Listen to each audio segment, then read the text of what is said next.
사순절 제 14일째 날이고요. 오늘 우리가 같이 볼 말씀은 마태복음 7장 말씀이거든요. 7장 앞부분인데 제가 말씀을 보기 전에 여러분에게 하나 당부 부탁을 좀 드리면서 말씀을 좀 봤으면 좋겠어요. 이 말씀을 드리는 이유는 마태복음 7장의 말씀들은 우리에게 너무나 익숙한 말씀들이 너무나 많습니다. 그리고 한 절 한 절 따로 어쩌면 설교를 많이 들으실 수도 있고 혹은 읽으면서 마태복음 7장에는 정말 우리에게 익숙하고 우리에게 은혜를 주는 많은 말씀들이 있어요. 네. 음, 그럼에도 불구하고 제가 오늘 여러분에게 전해야 될 말씀은 좀 다른 얘기일 수도 있고 여러분이 관심을 갖지 않을 수 있었던 그런 말씀들을 좀 할 겁니다. 익숙한 말씀들을 할 때마다 걱정이 되고 우려가 되는 것들이 있습니다. 무엇이냐면 여러분이 어떤 선입견을 갖고 있어서 그냥 그것에 자기가 알고 있는 이야기만 듣고 싶어하는 경우가 좀 많이 있습니다. 네. 오늘 말씀을 좀 보고 그리고 제가 말씀을 전할 때 여러분들이 듣고 싶은 이야기 그리고 여러분이 익숙한 이야기에만 집중하지 않고 오늘 말씀에 근거한 오늘 말씀만 좀 집중해서 좀 볼 수 있었으면 좋겠습니다. 오늘 우리가 같이 볼 말씀은 마태복음 7장 1절로 12절까지의 말씀입니다. 같이 보겠습니다. 너희가 심판을 받지 않으려거든 남을 심판하지 말아라. 너희가 남을 심판하는 그 심판으로 하나님께서 너희를 심판하실 것이요 너희가 되질하여 주는 그 대로 너희에게 되어서 주실 것이다.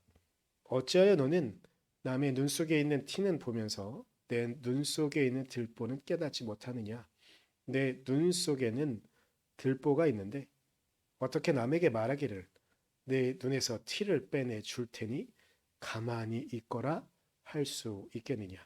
위선자야, 먼저 내 눈에서 들보를 빼내어라. 그래야 내 눈이 잘 보여서 남의 눈 속에 있는 티를 빼줄 수 있을 것이다. 거룩한 것을 개에게 주지 말고 너희의 진주를 돼지 앞에 던지지 말아라. 그들이 발로 그것을 짓밟고 되돌아서서 너희를 물어 뜯을지도 모른다. 구하여라. 그리하면 하나님께서 너에게 주실 것이다. 찾아라. 그리하면 너희가 찾을 것이다. 문을 두드려라. 그리하면 하나님께서 너희에게 열어 주실 것이다. 구하는 사람마다 얻을 것이요 찾는 사람마다 찾을 것이요 문을 두드리는 사람에게 열어 주실 것이다. 너희 가운데서 아들이 빵을 달라고 하는데 돌을 줄 사람이 어디에 있으며 생선을 달라고 하는데 뱀을 줄 사람이 어디에 있겠느냐? 너희가 악해도 너희 자녀에게 좋은 것을 줄 알거든 하물며 하늘에 계신 너희 아버지께서 구하는 사람에게 좋은 것을 주지 아니하시겠느냐? 그러므로 너희는 무엇이든지 남에게 대접을 받고자 하는 대로 너희도 남을 대접하여라. 이것이 율법과 예언서의 본 뜻이다. 아멘. 아, 오늘 말씀은 제가 말씀을 보기 전에 말씀을 드렸지만 너무나 익숙하고 유명한 문구들이 너무나 많이 있습니다. 아, 그렇지만 그럼에도 불구하고 당부를 드리는데 제가 원고에도 이렇게 좀 써놨는데 제발이라고 써놨는데 여러분이 익숙한 그런 말씀들에 넘어가지 마시고 그건 다음에 또 기회가 되거나 혹은 여러분들이 묵상하면서 또 마음에 와닿을 수 있으니까 그때 보시고 오늘 말씀에 전해지는 말씀에 좀 여러분들이 집중해서 좀 보였으면 하는 그런 당부의 말씀, 부탁의 말씀을 좀 먼저 좀 드리겠습니다. 오늘 예수님께서는 제가 이제 사순절을 지내고 처음 사순절 하는 기간 처음으로 이제 복음서에 왔어요. 처음 사순절 기간 동안 이제 14흘은 예언서 혹은 로마서에 있는 말씀들 어제는 요나 뭐 이런 말씀들을 좀 보면서 우리가 봤는데 오늘 처음 이제 복음서의 이야기가 나오는 거예요. 복음서에 예수님의 말씀이 나오는 거죠. 그리고 예수님께서 우리에게 말씀들을 하시고 있는 거죠. 그런데 어찌 보면 예수님께서 하시는 건요. 구약의 예언자들이 했던 말씀들과 유사한 부분들이 참 많이 있어요. 예수님께서 말씀하신 것 자체가.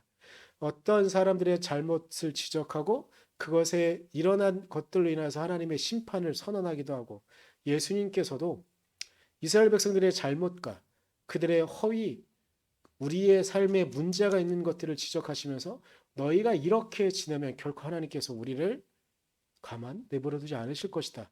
끊임없이 경고하시는 그런 말씀 드린 거죠. 오늘 우리가 7장 초반부에 본 말씀도 그런 부분이에요.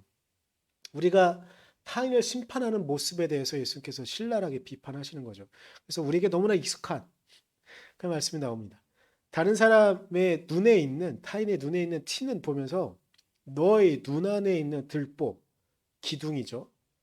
들보는 보지 못하는구나. 그러면서 너희가 다른 사람의 티는 빼준다고 하는데 너희 눈 안에 있는 들보는 빼지 못하면서 이렇게 너희들은 다른 사람을 판단하고 다른 사람을 심판하는데 이것이 하나님의 뜻이냐?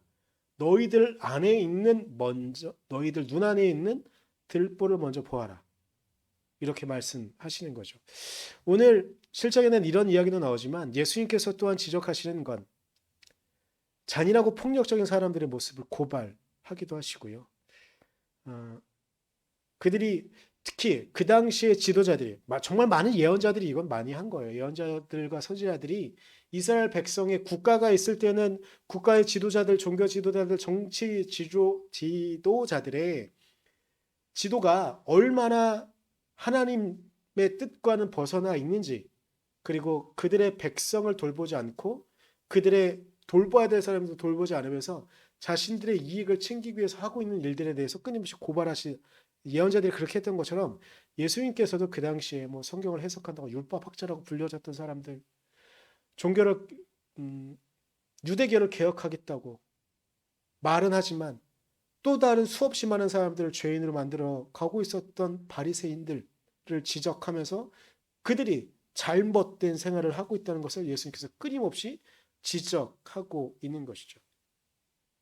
그런데 오늘 말씀을 좀 보면서 우리가 하나 더 생각해야 될 부분들이 있는데 예수님께서는 우리의 몸을 입고 오셔서 그러신지 모르겠지만 물론 구약 안에서도 자세히 보면 하나님께서는 우리의 뜻을 존중하는 경우도 많이 있지만 잘 보이진 않잖아요. 그런데 예수님께서는 우리들의 성향과 우리들의 영향들을 또 인정하시고 받아들이시는 것들이 오늘 본문에 좀 나타나는 부분도 있어요. 9절, 10절을 좀 보게 되면 너희 가운데서 아들이 빵을 달라고 하는데 말씀 그대로 하면 돌을 줄 사람이 누가 있고 생선을 달라고 하는데 뱀을 줄 아들이 그것을 달라고 하는데 그럴 사람이 누가 있느냐고 물으시는 거죠. 이건 어찌 보면 하나님께서 창조하신 우리 인간의 본연의 모습이기도 하겠지만 어찌 보면 이 것들 우리도 그렇게 하는 것들을 통해서 우리의 모습들을 인정하시고 우리에게 어떤 가능성 강요하는 것이 아니라 우리가 예수의 말씀을 수긍할 수 있도록 그렇게 우리를 차근차근 인도하시는 모습이 있는 것이죠. 네, 요즘 또 생각을 해보면 요즘은 자녀들을 폭력 가운데 폭행하는 부모들도 많이 있는 걸 좀 보면 요즘은 실제로 빵을 달라고 하는데 돌을 집어던지는 부모도 있는 것 같기도 해서 좀 가슴이 아프긴 하지만 그건 정말 아주 예외적인 경우고요. 거의 모든 부모들은 자녀가 빵을 달라고 하면 빵 살 돈이 없으면 도둑질을 할지라도 도둑질을 해야 된다는 건 아니지만 그렇게라도 자녀들의 입을 어떻게든지 채워주고 싶어 하는 게 부모들의 마음이잖아요. 그러니까 우리가 겪는 우리의 부모도 그런 마음을 갖고 있는데 하나님께서는 그런 마음이 없으시겠느냐라고 말씀하시는 거죠. 제가 이 말씀드린 바로 앞부분엔 너무나 유명한 7장 7절이 있죠. 구하여라. 그러면 주실 것이요. 찾아라. 그러면 찾을 것이요.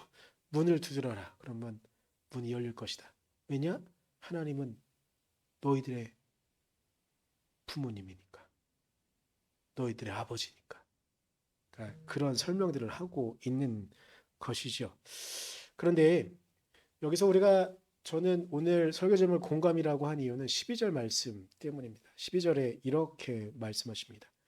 그러므로 너희는 무엇이든지 남에게 대접을 받고자 하는 대로 너희도 남을 대접하여라. 이것이 율법과 예언서의 본뜻이다. 예수님께서 이 말씀을 굳이 하시는 이유는 앞부분과 연결을 시켜서 이야기한다면 이렇게 우리의 마음도 다른 누군가가 달라고 하면 특별히 우리의 자녀에겐 그렇게 하고 있는 것처럼 우리의 자녀 말고도 우리의 주변에 있던 사람들이 누구나 굶고 있으면, 당장 굶고 있으면 내 주머니 안에, 그리고 우리 집안에 먹을 게 있으면 그 사람의 배고픔을 해결해 주고 싶은 게 우리의 감정이잖아요. 하나님도 또한 그렇게 우리에게 당장 필요한 것들을 먹이시는 그 하나님에 대한 모습들, 당장 먹을 것을 구하고 있는 사람에게 먹을 것을 주시는, 그리고 병들어서 문제가 있는 사람들을 예수께서는 보시자마자 바로 구원해 주셨잖아요. 그러니까 그런 것처럼 하나님은 우리를 그렇게 구원하신다는 것이죠. 그런데 왜 그럴 수 있느냐? 하나님은 우리를 그렇게 다른 사람들과 공감할 수 있도록 이끄셨던 것이죠. 그래서 남에게 대접을 하고자 하는 대로 우리도 다른 사람을 대접하는 것, 그렇게 나의 일에 하나님의 마음을 갖고 다른 사람의 필요와 소용을 공감하면서 그것을 전달해 주는 것, 이것이 어찌 보면 예수님께서 오늘 우리에게 부탁하시고 당부하시는 것인 것 같습니다. 지금은 시기가 한참 지나긴 했는데, 한참 혹시 CSI라는 미드가 대한민국에 엄청나게 인기를 끌었던 시대가 있었습니다. 물론 요즘은 많이 줄어든 것 같아요. 그런데 그때쯤 우리나라 사람들의 입가에, 그리고 신문 기사나 사람들의 글에 정말 많이 등장한 또 하나의 단어가 있었습니다. 그건 뭐냐면 사이코패스라는 거였었어요. 처음에는 너무 부정적인 이미지로 사람들에게 각인되어지긴 했지만, 원래 사이코패스라는 단어 자체는 부정적인 단어는 아니고 그냥 객관화되어져 있는 단어인데, 이게 CSI라는 드라마가 이제 범죄 스릴러물이다 보니까 사이코패스들은 다 좀 정서적으로, 그리고 실제로 많은 범죄를 일으키는 사람들이야, 이렇게 그 사람들이 각인이 되어졌고, 요즘도 사이코패스, 어떤 심각한 범죄가 일어나게 되면 이 사람이 사이코패스가 아닌지 사이코패스인지를 기자들이 먼저 묻고, 전문가가 아니라 그래도 사이코패스적인 기질이 있다고 하면서 사이코패스가 이상한처럼 몰아가는데, 사이코패스는 원래 그런 존재가 아니고요. 사이코패스를 우리나라 말로 하면 그냥 이거예요. 공감 능력이 다른 사람보다 현저히 떨어지는 사람, 혹은 장애라고, 이거는 원래 장애가 아니어서 장애라고 판단드릴 수는 없는데, 하여튼간 공감 능력이 보통의 사람들보다 떨어지는 사람, 혹은 아예 없는 사람을 가르치는 말이 사이코패스라는 단어예요.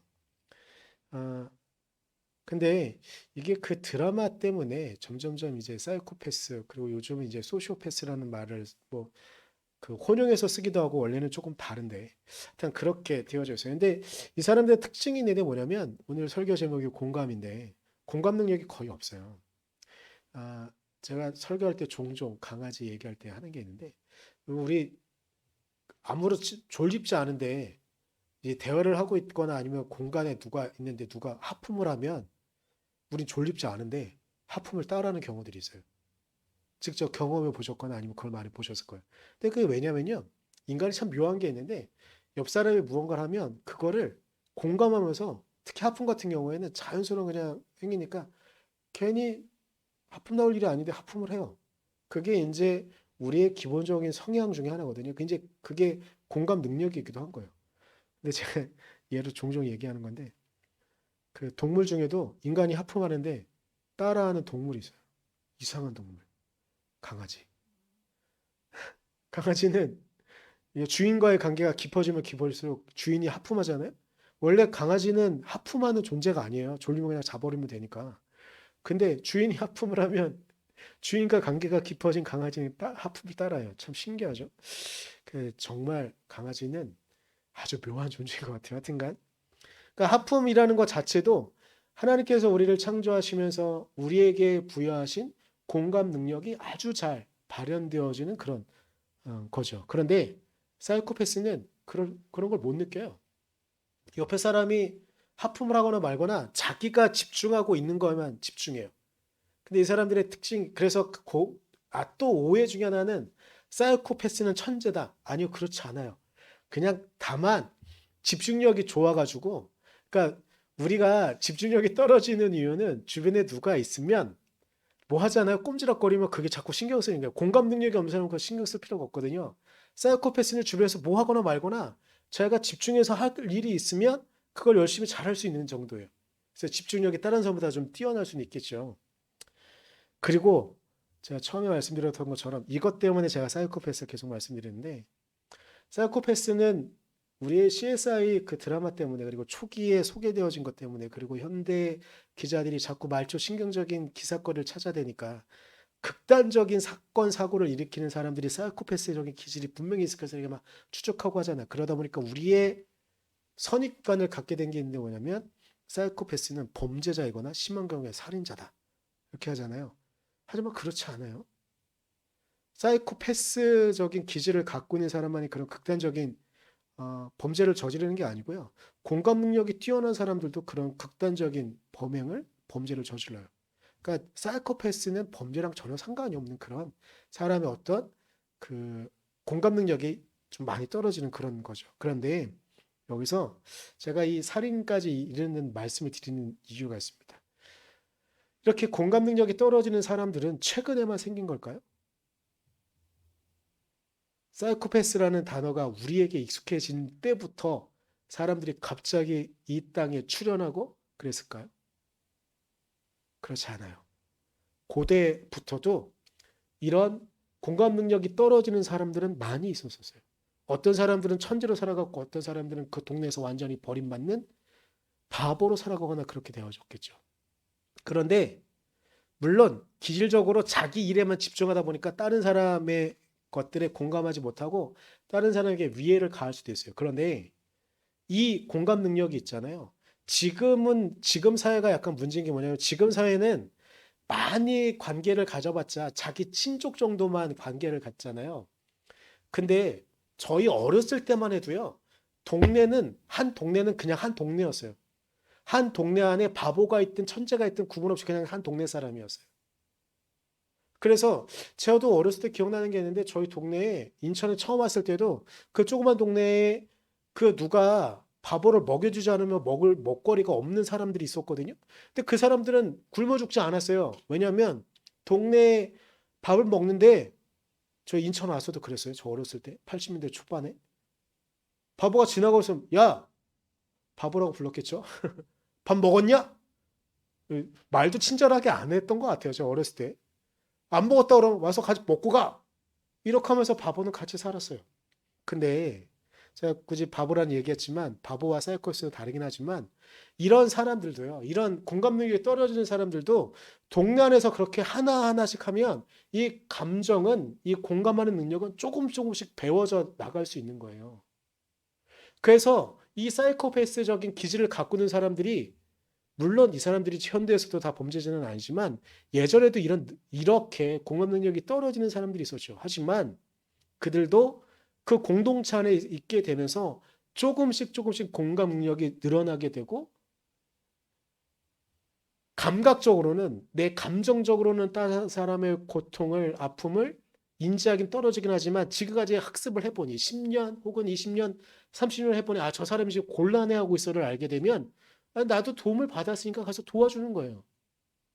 그러니까 지금처럼 핵 사회가 아니라 사람들이 다 저마다 자신들의 생활에만 정신하고 몰두 없이 살아가는, 몰두하면서밖에 살 수 없는 이 시대가 아니라 이전 시대만 해더라도 그런 사람들은 다 같이 다른 이들과 공감하면서 약간의 차이가 있을 뿐, 시간이 지나면서 훈련되어지고 시간이 지나면서 공감력이 늘어나면서 같이 할 수 있었던 것이죠.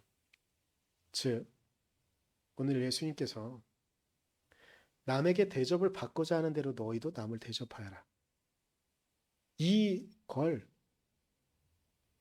하나님께서 기본적으로 우리에게 주시긴 하셨지만, 이것을 잘 처음부터 갖고 있지 못했던 사람들도 이것을 보면서 차근차근 자신의 그 경험을 쌓아 놓으면서 차근차근 공감할 수 있는 능력이 커졌던 것이죠.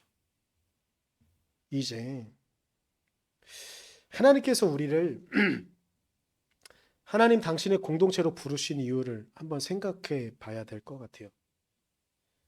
그 근원적인 이유는 우리의 공동체를 통해서, 지금 사회로 본다면 교회가 되어야 되겠죠.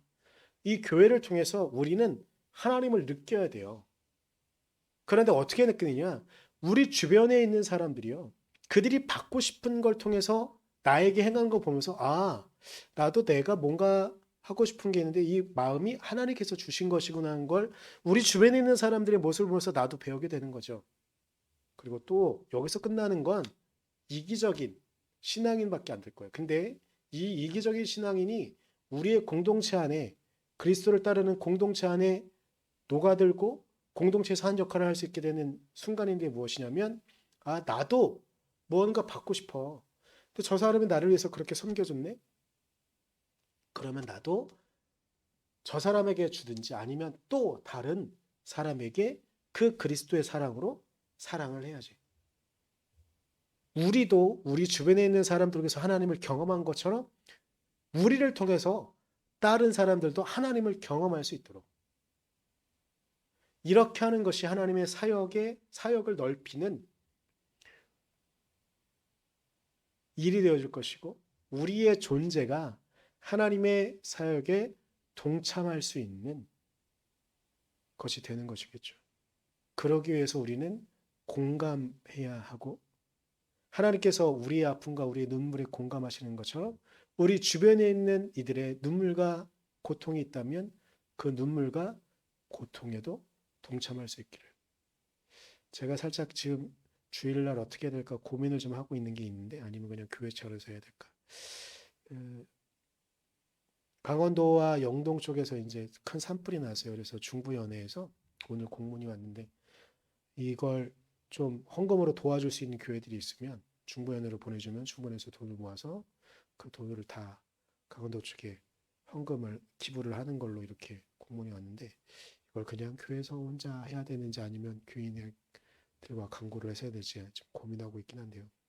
우리가 이러는 것도 이렇게 다른 우리 어찌 보면 건너 한참 건너야 거기에 있는 누군가와 연결이 닿을 수도 있어요. 하지만 우리 안에 이러한 곤란을 겪는 이들을 우리가 외면할 것인가 아니면 그들과 같이 가려는 방법들을 찾아보는 건가.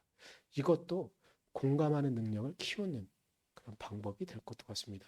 제가 일부러 올해는 사순절을 하면서 헌금통을 나눠드린 이유도 그것들을 통해서 그 마지막에 이걸 다 모아서 우리가 샘 복지재단에 보내면 그 일을 통해서 북한에 있는 우리의 형제와 우리의 자매들에게 도움이 되기를 바라는 마음으로 하는 것처럼 어찌 보면 하나님의 사역을 이렇게 우리가 넓혀 가는 존재가 되어지는 그런 일이 되지도 않을까.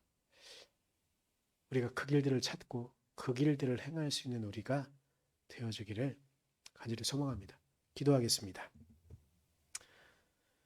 주님, 우리가 주님 은혜 안에 주님의 말씀 안에 나아가기를 간절히 소망하니 하나님, 우리를 지켜주셔서 우리가 아버지의 은혜와 하나님의 말씀 가운데 우리가 받고 싶은 것이 있다면 먼저 그것을 다른 이들에게 행할 수 있는 우리 되어주도록 그리스도께서 우리에게 생명을 주시기 위해 당신의 생명을 우리에게 먼저 내어주신 것처럼 우리도 그 일에 동참할 수 있도록 우리를 지키시고 이끌어 주시옵소서. 오늘 하루도 주님께서 그렇게 이끌어 주길 간절히 소망하며 감사드리며 예수님의 이름으로 기도드렸습니다. 아멘.